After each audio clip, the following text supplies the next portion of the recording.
Tome su Biblia y va a decir conmigo de una vez: esta es mi Biblia, esta es mi Biblia, y yo soy lo que la Biblia dice que yo soy.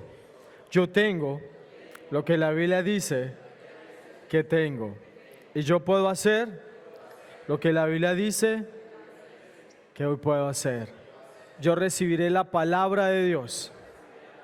Confieso que mi mente está alerta, mi corazón receptivo, y nunca más seré igual.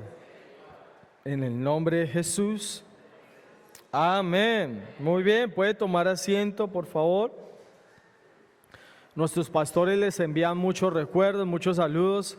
No nos están acompañando hoy porque están celebrando, renovando unos votos en un matrimonio de la iglesia que ya lleva 50 años, entonces está por allá haciendo esa labor, pero les envía muchos saludos y están muy contentos de que ustedes también nos estén acompañando el día de hoy. Amén. Y quiero felicitarlos también de paso, porque ustedes hoy, primer domingo de este año, pudieron haberse ido al río a hacer cualquier otra cosa, pero ustedes tomaron la mejor decisión. Este primer domingo estar en la casa de Dios, estar con sus hermanos, y por eso hoy vamos a tener una enseñanza que he titulado 3 resoluciones para el 2021. 3 decisiones que necesitamos tomar. ¿Cuántos de ustedes se unen a nosotros a creer que este 2021 es un año de cielo en la tierra? Amén. Estamos creyendo que este va a ser un año extraordinario. Es un año donde vamos a ver todas las promesas de Dios, donde vamos a ver cosecha, la gloria de Dios, el poder de Dios. Pero ¿sabe algo?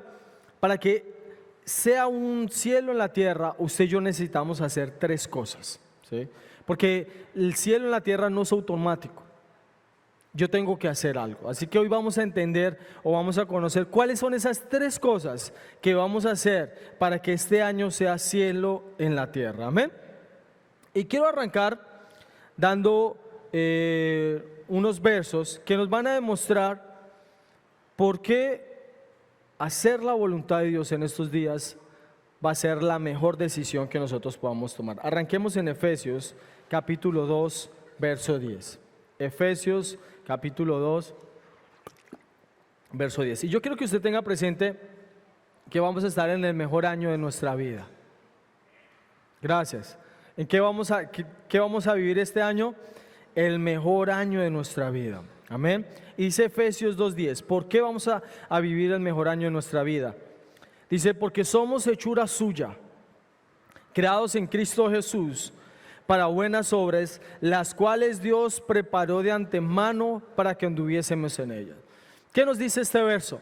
Fuimos creados por Dios, fuimos creados con un propósito, fuimos creados con un plan, pero lo que más me llama la atención en este verso, dice: las cuales Dios preparó de antemano para que anduviésemos en ellas. Es decir, que a Dios el futuro, que a Dios este año no lo está cogiendo por sorpresa. Dios lo tiene preparado, y tiene preparado buenos planes para usted, tiene preparado buenos planes para mí, pero Él desea que nosotros hagamos algo para poder disfrutarlo. Ahora acompáñenme por favor a Jeremías capítulo 29. Jeremías capítulo 29. Vamos a leer el verso 11.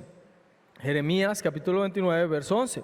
Les voy a leer de la versión LBLA y dice así, que es la lenguaje actual.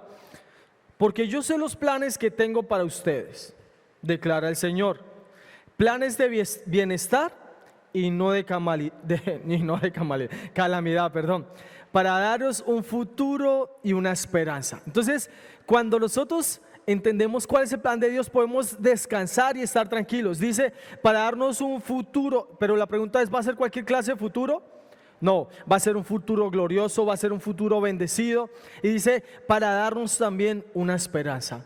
Así que lo mejor que podemos hacer este año, este 2021, es decirle: Señor, quiero hacer tu voluntad, quiero conocer tu plan, quiero caminar en eso que tú has preparado para mi vida, porque si caminamos en eso, debemos saber que el éxito, la bendición será garantizado.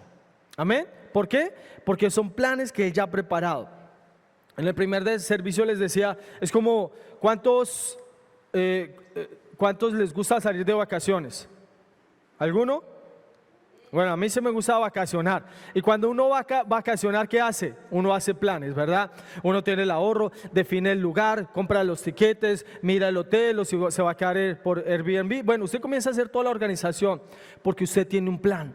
Y Dios ha hecho lo mismo. Dios tiene un plan para nuestras vidas y ha hecho todo lo necesario para que ese plan se cumpla. Amén. Por eso es que el 2021 va a ser un año glorioso, va a ser un año de cielo en la tierra. Muy bien. Entonces, vamos a ver cuáles son esas 3 resoluciones para el 2021, si vamos a ver lo mejor de Dios en nosotros. Entonces, número 1, mi prioridad debe ser mi prioridad es hacer la voluntad de Dios, para no cumplir. Mi prioridad es hacer la voluntad de Dios. Entonces, ¿cuál es la primera decisión que debemos tomar? Que nuestra prioridad debe ser llevar a cabo la voluntad de Dios. Vaya conmigo a Lucas, por favor, Lucas capítulo 11, y vamos a ver el Padre Nuestro. Jesús está aquí enseñando a sus discípulos a orar. Lucas capítulo 11, verso 2. Y de aquí es uno de los versos de donde nosotros sacamos el cielo en la tierra. Y básicamente el cielo en la tierra es que la voluntad de Dios se haga aquí en la tierra como se hace en el cielo. Eso es básicamente. Pero para que la voluntad de Dios se haga aquí en la tierra, usted y yo debemos ponerla en práctica. La voluntad de Dios no se hace sola. La voluntad de Dios la tenemos que plasmar nosotros. Y es lo que está orando Jesús acá. Lea conmigo Lucas 11:2. Y les dijo, ¿quién está enseñando? Jesús. ¿Quién está hablando? Jesús. Y les dijo, cuando oréis, decid, Padre nuestro que estás en los cielos, santificado sea tu nombre, venga tu reino, pero fíjese la parte final, hágase tu voluntad como en el cielo, así también en la tierra. ¿Qué es lo que Dios quiere? ¿Cuál es el plan de Dios? Que así como se hace la voluntad de Dios en el cielo, se haga ¿en dónde? Aquí en la tierra. Pero escúcheme bien. La voluntad de Dios en la tierra solamente va a ser llevada a cabo por sus hijos. Si usted y yo, que somos los hijos de Dios, no estamos interesados en hacer la voluntad de Dios, no va a suceder. Pero si usted y yo entendemos que el plan de Dios es bueno, es agradable, es perfecto para nosotros, nosotros vamos a querer hacer la voluntad de Dios. ¿Cuántos recuerdan a Jesús en Getsemaní? Está en el momento, Jesús está en ese instante, en el momento más importante de su vida, en el momento donde va a transformar la historia, en el momento donde nos va a redimir a usted y a mí. Pero tiene que tomar una decisión súper importante en ese instante. ¿Y cuál era? ¿Hacer su voluntad o hacer la voluntad del Padre? ¿Qué fue lo que Jesús oró 3 veces? Padre, si es posible, pasa de mí esta copa, pero no se haga ¿qué? Mi voluntad, hágase tu voluntad. Como Jesús decidió hacer la voluntad de Dios Padre, ¿qué obtuvimos nosotros? Salvación, redención, perdón de pecados, sanidad, prosperidad, bendición. Ahora somos hijos de Dios. Dese cuenta, la voluntad de Dios fue hecha aquí en la tierra porque un hombre tomó una decisión, llevarla a cabo. Pero escúchame bien esto, llevar a cabo la voluntad de Dios implica que nosotros no vamos a hacer nuestra propia voluntad. Amén. Es imposible que nosotros vayamos a hacer la voluntad de Dios si primero queremos hacer la nuestra. No se puede. Necesitamos poner en primer lugar hacer la voluntad de Dios. Me gusta como dice Santiago. Santiago dice, nosotros no deberíamos estar diciendo mañana iremos y pasado mañana y el próximo año haremos y todo esto. Dice, porque ¿quiénes son ustedes? Antes bien deberían decir si es la voluntad de Dios. Si la voluntad de Dios es que yo haga esto, yo lo voy a hacer. Amén. Muy bien, vayamos a Romanos capítulo 12, verso 2. Y usted me dirá, Omar, pero ¿por qué debería yo hacer la voluntad de Dios? ¿Por qué? Y les voy a dar 3 razones. Romanos capítulo 12, verso 2.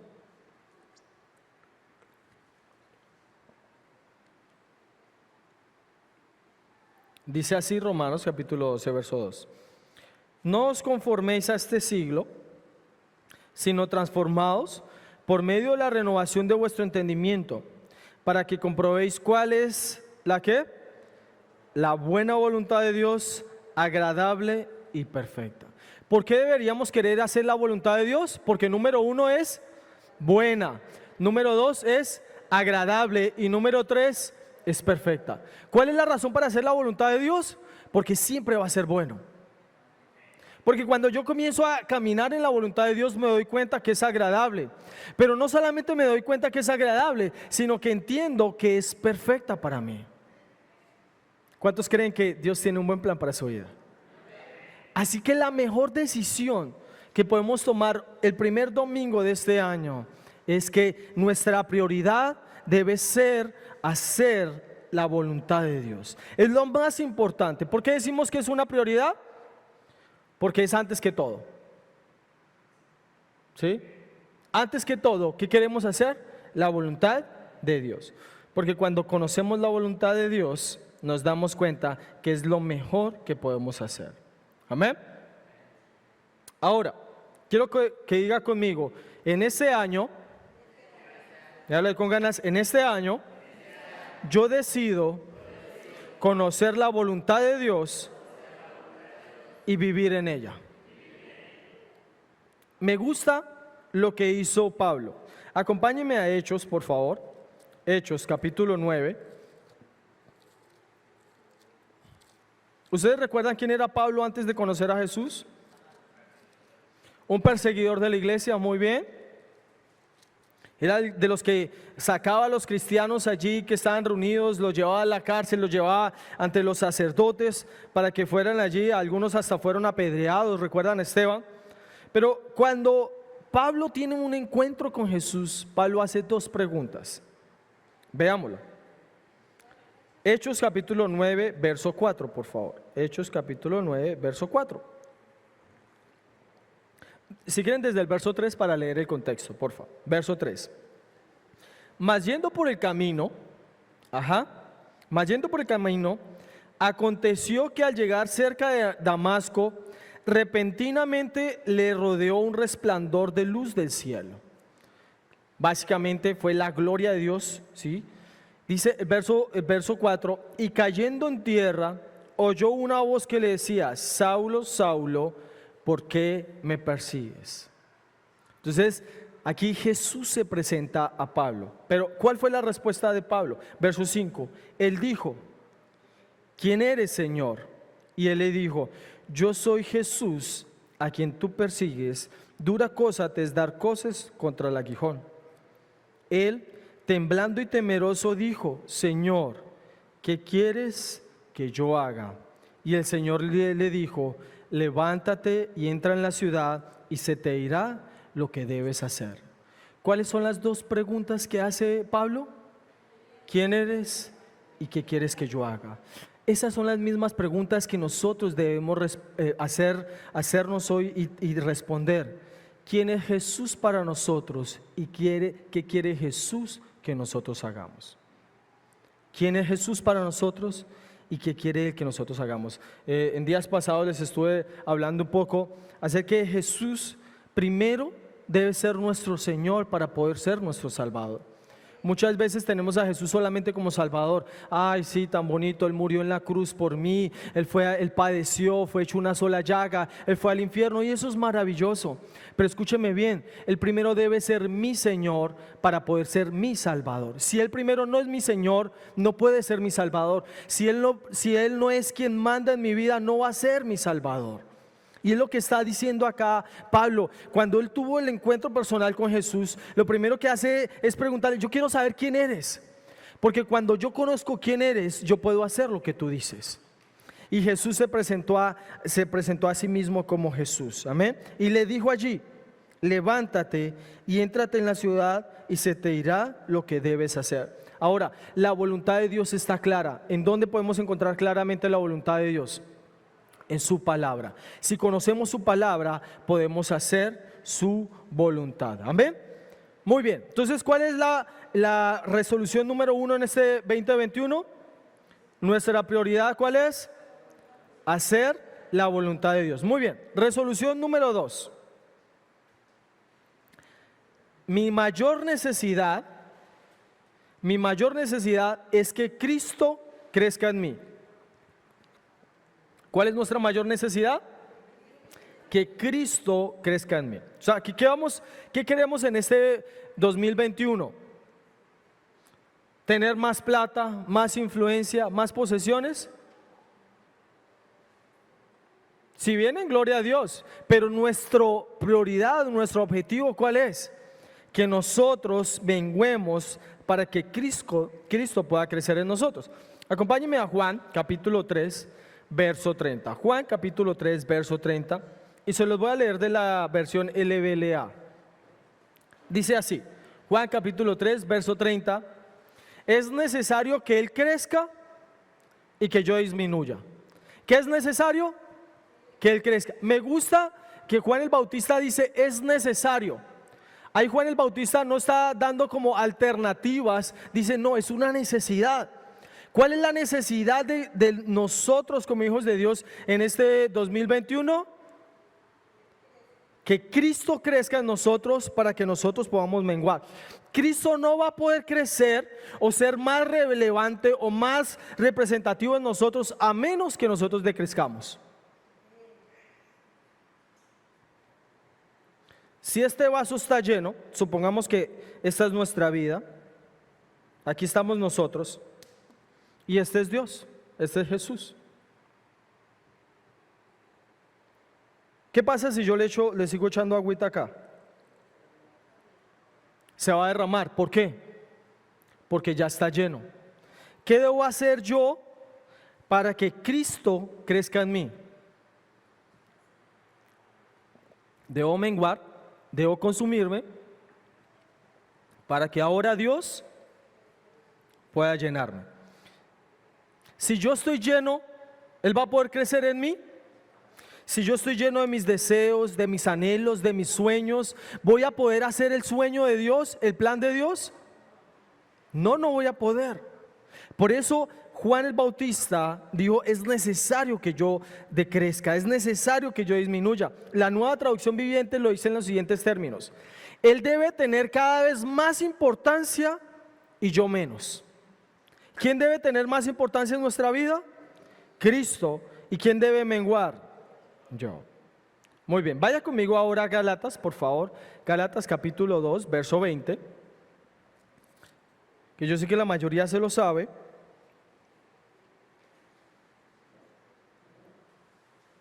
Y nos dice allí, con Cristo estoy juntamente crucificado. Hay otra versión que dice, el viejo yo fue crucificado con Cristo.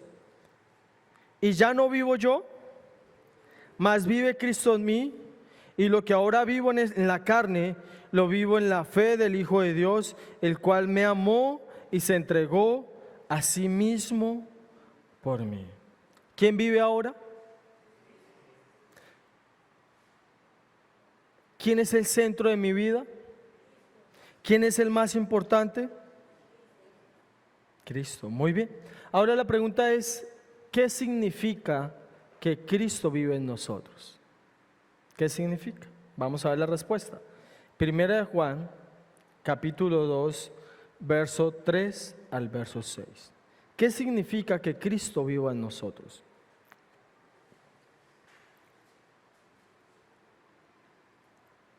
Primera de Juan, capítulo 2, del verso 3 al verso 6. ¿Cuántos se creen discípulos de Jesús? Muy bien, vamos a verlo. Y en esto sabemos que nosotros le conocemos si guardamos sus mandamientos. ¿Cuántos conocen a Dios?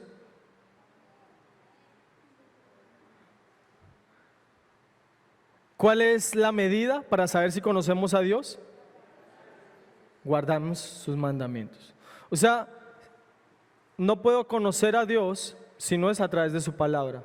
Y no puedo honrar a Dios si no es haciendo su palabra. Ahora miremos el verso 4. Dice allí, el que dice, Yo le conozco. ¿Cuántos dicen yo conozco a Jesús? Bueno, vamos a ver. Es importante decirlo, pero también es importante hacerlo. Dice, yo le conozco y no guarda sus mandamientos, el tal es mentiroso y la verdad no está en él. Entonces, ¿cuántos realmente conocen a Jesús? ¿Qué debemos hacer? Sus mandamientos. Es decir, que no sirve decir que somos algo si no estamos haciendo algo. No sirve decir que somos hijos de Dios si no estamos haciendo lo que Él dice. Recuerda que hace un rato les dije, primero Él debe ser mi Señor para ser mi Salvador. Es esto lo que estoy hablando. Debo hacer lo que diga, porque de lo contrario no voy a ser un discípulo, no voy a conocerlo. Y ahora veamos el verso 5. Pero el que guarda su palabra, en este verdaderamente el amor de Dios se ha perfeccionado, por esto sabemos que estamos en Él. Aleluya. ¿Sabe? Al principio no entendía ese por qué dice allí este verso que en Él se ha perfeccionado. Dice verdaderamente el amor de Dios se ha perfeccionado. Porque cuando uno conoce a Dios, conoce su amor, entiende que sus mandamientos no son una condenación, sino son un beneficio. No es un sacrificio, sino es para nuestro bien. Por eso dice, en Él el amor de Dios, ¿qué? Se ha perfeccionado.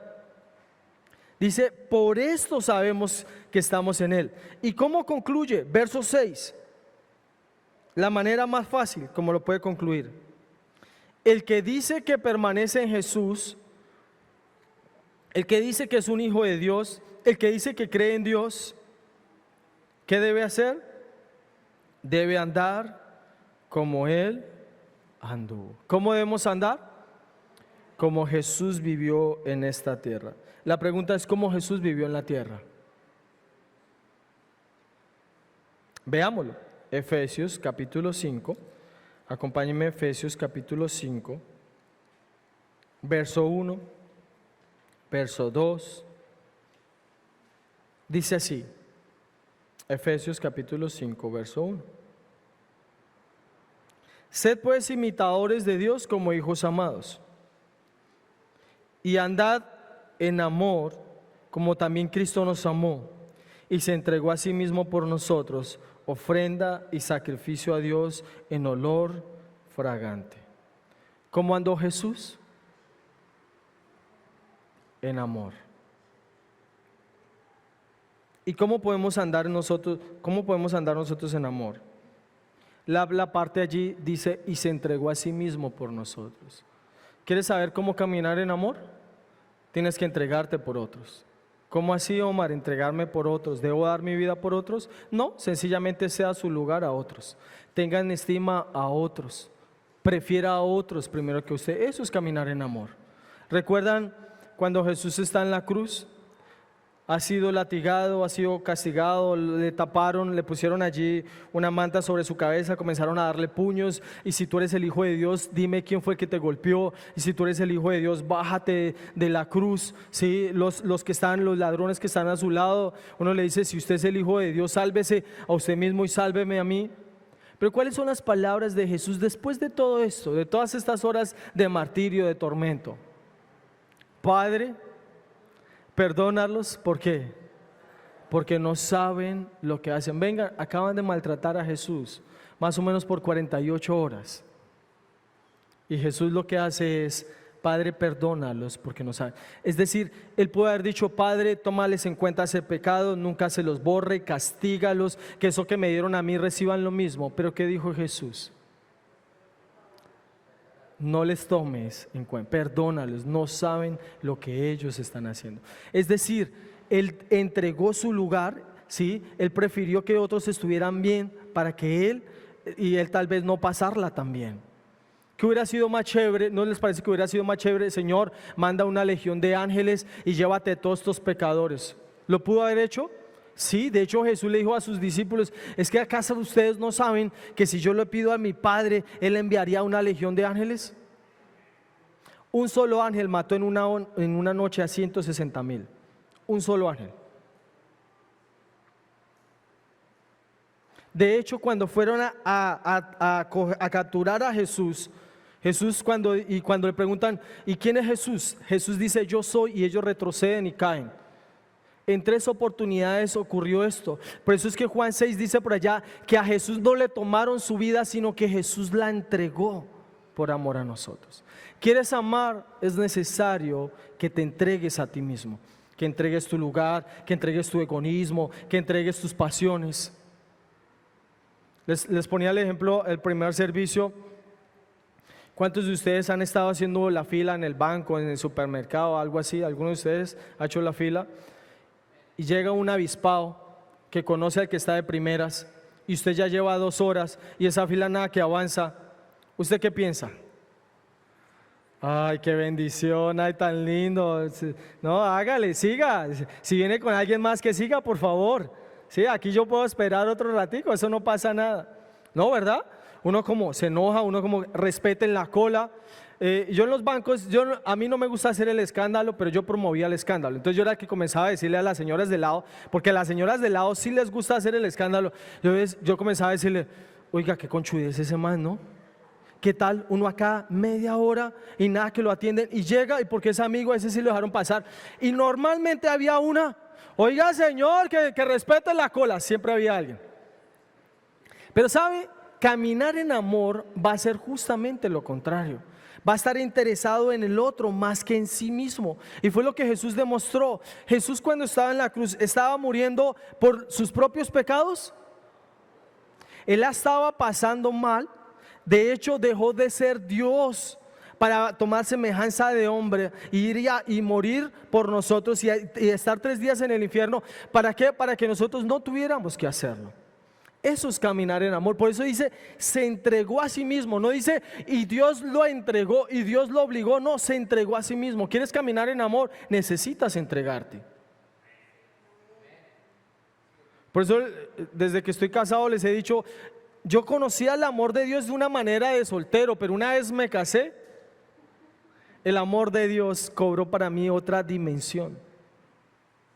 Porque ahora entiendo que es entregarme a mí mismo. Porque ya no se trata de mí, no se trata de mis gustos, también se trata de ¿quién? De los gustos de ella. No se trata de lo que yo quiero, se trata de lo que ella quiere. Es lo mismo que Jesús hace por nosotros. ¿Cuántos imitadores de Jesús? Amén. Y siga leyendo allí, por favor. Y dice, y no solo se entregó a sí mismo, sino que se hizo una ofrenda y un sacrificio a Dios en olor fragante. ¿El sacrificio es para quién? ¿Cuál es la razón por la cual caminamos en amor?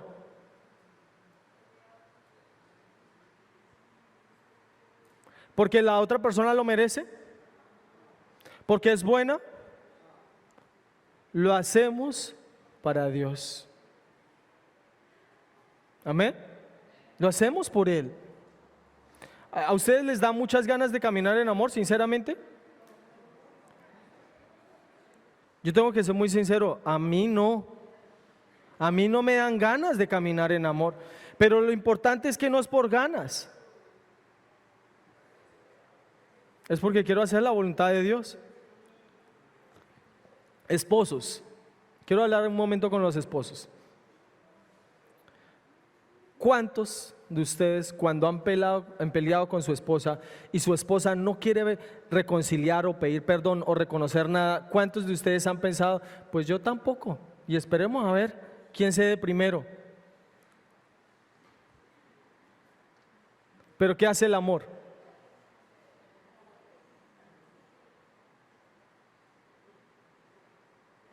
¿Me hago entender? Porque normalmente uno ¿qué dice? Ay, pero es que la culpable es ella o el culpable es él y yo no voy a pedir perdón hasta que, o sea, si él no me busca, yo no le busco. La pregunta, ¿eso es caminar en amor? No. Primera de Pedro, vaya conmigo, Primera de Pedro capítulo 3, verso 7. Acá les voy a dar unas claves de matrimonio. Primera de Pedro 3, 7. Ese es un verso con el cual el Señor me ha hablado mucho últimamente. Primera de Pedro 3, 7. Maridos, presten mucha atención. Dice, vosotros maridos, ¿a quién le está hablando? a los maridos, a los esposos. Igualmente vivid con ellas como. ¿Cómo debemos vivir con ellas? ¿Y por qué será que dice que sabiamente? ¿Por qué? ¿Cómo? No escuché a mi hermana. ¿Por qué? ¿Porque los hombres son necios?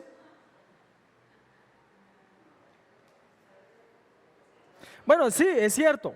Pero es cierto que los hombres somos necios en oportunidades, pero no. Pienso que ahí la idea va por otro lado.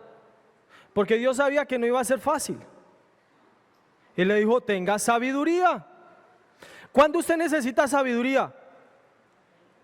Cuando tiene problemas, cuando tiene situaciones difíciles, ¿o no? Y Dios, ¿qué le está diciendo al hombre? Sea sabio, papito. Y ahora le va a dar la sabiduría. Siga leyendo. Dando honor a la mujer como vaso más frágil. ¿Cómo es ser un esposo sabio? Dando honor a la mujer como vaso más frágil. ¿Cómo debemos tratar a las mujeres? Suavemente. Dice, como acoherederas de la gracia de la vida, para que vuestras oraciones no tengan estorbo. ¿Por qué debemos hacerlo? Porque si usted no camina en amor, no importa lo que usted haga, el cielo se le va a cerrar. Y sinceramente eso a mí me mueve mucho. Que Dios no me escuche, que Dios no haga nada a menos de que yo esté bien en paz con mi esposa. Es complicado, ¿sí o no? Muchos matrimonios tienen el cielo cerrado porque hombres no están tratando bien a sus mujeres. Amén. Hay familias que no prosperan porque los hombres no están haciendo esto. Y dése cuenta, ¿a quién le habló Dios? ¿A las mujeres? ¿Por qué?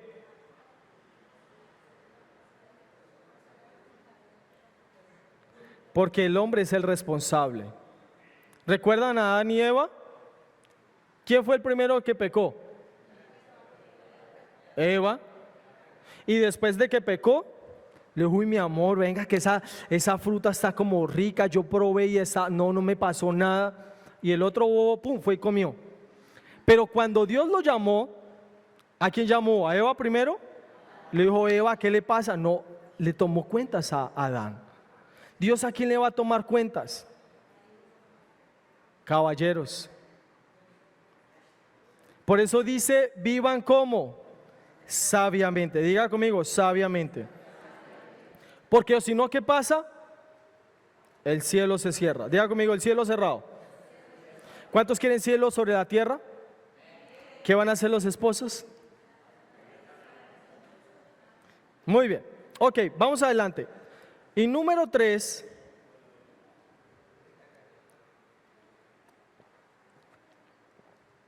Entonces recordemos, número 1, ¿cuál era? Nuestra prioridad es hacer la voluntad de Dios. Número 2, es necesario que Cristo crezca para que yo mengüe. Ajá. Y número 3, mi mirada debe estar puesta en el cielo. Colosenses capítulo 3, del verso 1 al verso 4. Mi hermano, si me ayudan, no voy a prender el aire que ya está haciendo como calorcito, ¿sí o no? Gracias. Colosenses capítulo 3, del verso 1.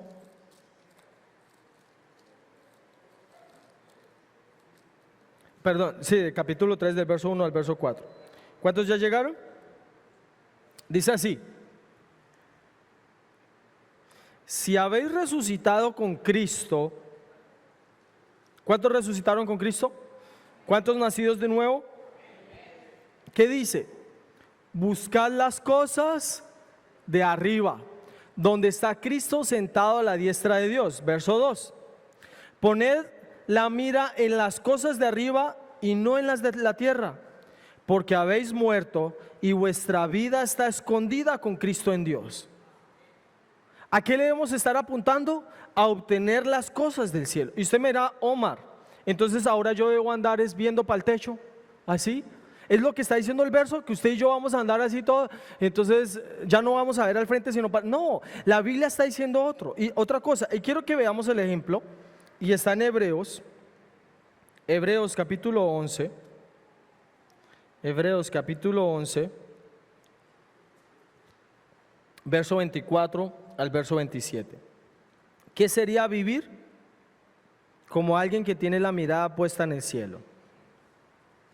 Es una persona que sus decisiones las toma no por lo que está pasando en el momento, sino por lo que va a obtener en la eternidad. Hebreos capítulo 11, verso 24, y vamos a ver el ejemplo de Moisés. ¿Cuántos recuerdan la historia de Moisés? Moisés es hijo de ¿quién? De ella, de Jocabel, muy bien. ¿Y su papá quién era? ¿Cómo? ¿El faraón era el papá de Moisés? No, Moisés era hijo de los israelitas. Y los israelitas en ese momento, ¿en dónde estaban? En Egipto. Y el faraón había sacado una ley. ¿Qué decía esa ley? Que qué pasaba con los varoncitos. ¿Qué les iban a hacer a los varoncitos? Los iban a matar. Pero su mamá se creó el superplan. ¿Cuál fue el superplan? Poner a Moisés en una canasta, una balsita, justo cuando la hija del faraón se estaba bañando. Y así hicieron, ella se estaba bañando, soltaron al niño, ella vio la canasta, mandó a traer el niño y se dio cuenta que era un niño. Y esa fue la forma como Moisés pudo crecer, a pesar de que había una ley que decía que ningún niño judío, israelita, podía sobrevivir, ¿verdad? Ahora, él fue criado como ¿quién? De la realeza, ¿cierto? Él hacía parte de la realeza. Era hijo de la hija del faraón. O sea, era el nieto del faraón. Ahora mire lo que dice. Tenga en cuenta esto para que haga más sentido. Verso 24. Por la fe Moisés, hecho ya grande, rehusó. Diga conmigo, rehusó. ¿Quién decidió? Él mismo. ¿Qué rehusó? ¿A qué se negó? ¿Qué no quiso aceptar?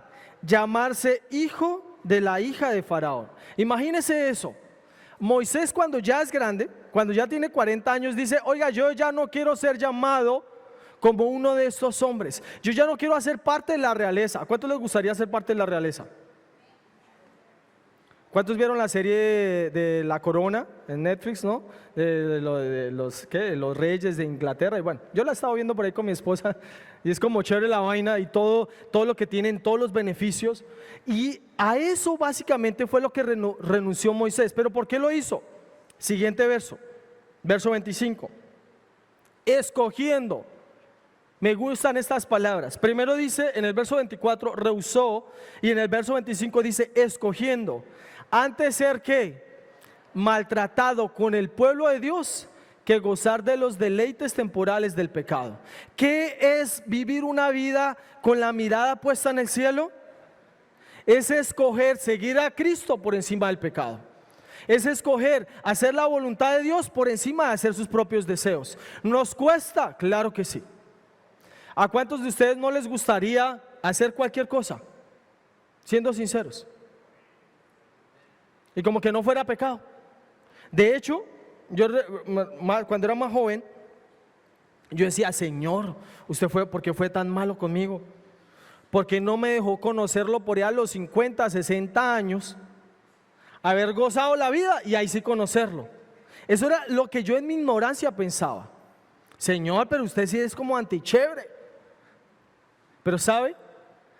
Hoy me avergüenzo de eso, no lo hago acá como sacando pecho, sino en esa ignorancia que yo tenía. Cuando la mejor decisión, lo mejor que me pudo haber pasado fue conocer a Jesús desde pequeño.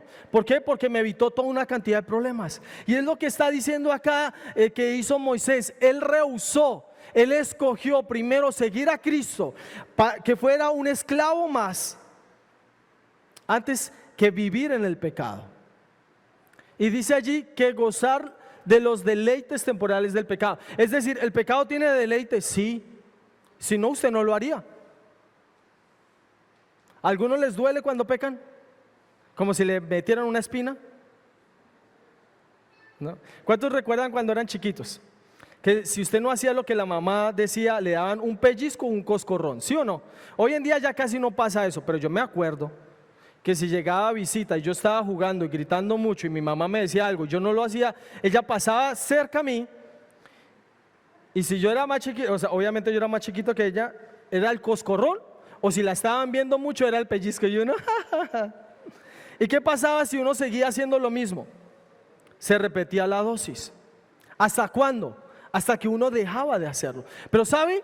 Como el pecado a nosotros no nos genera un dolor inmediato, sino el dolor es después, un dolor de conciencia, malas consecuencias.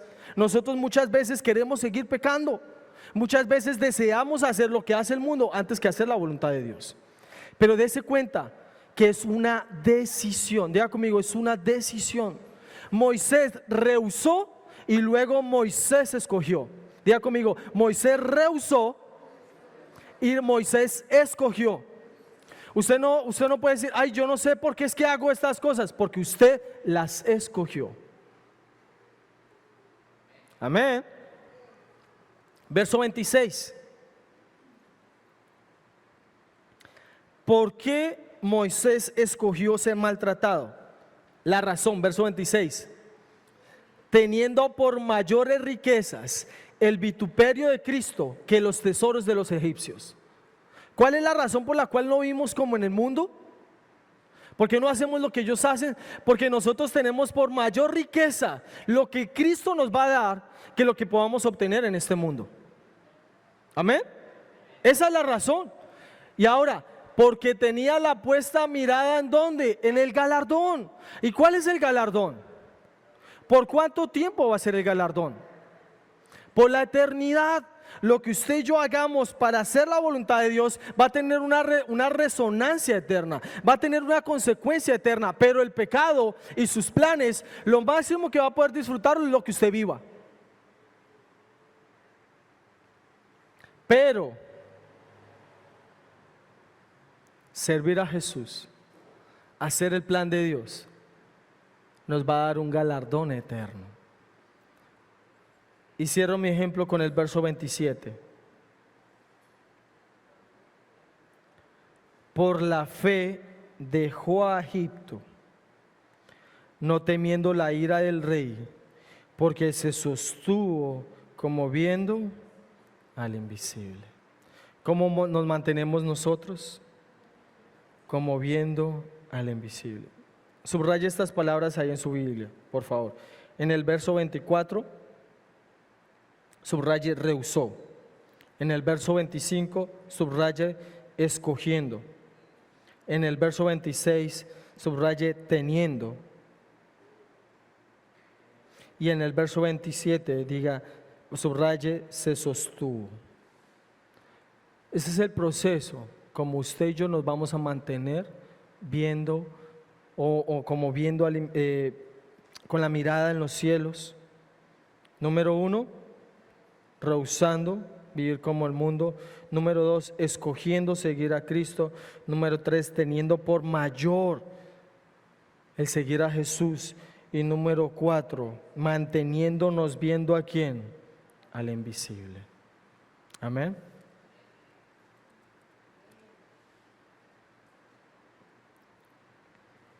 Y cierro con este verso, 2 Corintios capítulo 4. 2 Corintios capítulo 4, verso 17 y verso 18. 2 Corintios capítulo 4. ¿Cuántos quieren vivir un año del cielo en la tierra? ¿Qué debemos hacer? Número 1, nuestra prioridad debe ser hacer la voluntad de Dios. Número 2, nuestra mayor necesidad es que Cristo crezca en nosotros. Y número 3, nuestra mirada debe estar puesta ¿en dónde? En el cielo. Dice así 2 Corintios capítulo 4, verso 17 y verso 18. porque esta leve tribulación momentánea produce en nosotros un cada vez más excelente y eterno peso de gloria, no mirando nosotros las cosas que se ven, sino las que no se ven, pues las cosas que se ven son temporales, pero las cosas que no se ven son eternas. Esto nos refuerza un poco más por qué Moisés pudo mantenerse viendo al invisible. Todo lo que usted ve es temporal, pero lo que usted no ve, las cosas celestiales, son eternas. ¿Cómo llama la Biblia esto que vemos? Una leve tribulación momentánea, pero que si tomamos las decisiones correctas va a producir en nosotros ¿qué? Un excelente y eterno peso de gloria. ¿Sabe? Tomar la decisión por Jesús, haciéndolo la prioridad, que sea nuestra mayor necesidad, y poner la mirada en Él, es la mejor decisión que nosotros vamos a tomar en este 2021. Y si hacemos esto, vamos a tener un cielo en la tierra. Un cielo en la tierra. Un cielo en la tierra. Insisto, no es automático. No va a pasar de repente. Va a pasar porque usted toma una decisión. Cuando usted toma la decisión de consagrarse a Jesús, déjeme decirle que lo mejor está por venir. No va a ser fácil, pero sin duda va a ser lo mejor. Póngase de pie, por favor.